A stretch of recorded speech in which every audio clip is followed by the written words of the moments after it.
Yeah, actually, tatlo yung agenda, no? So, one is on the yung sa spending, and then yung second is on the food inflation, the third is on the non-food inflation.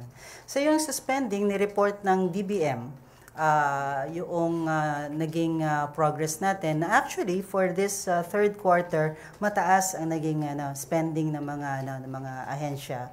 Well, number one, nakapag-submit ng naman ng mga catch-up plans, and for many of them, naitaas talaga yung spending for Q3.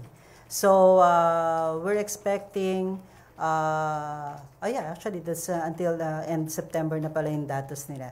So talagang we are able to plug naman na those holes.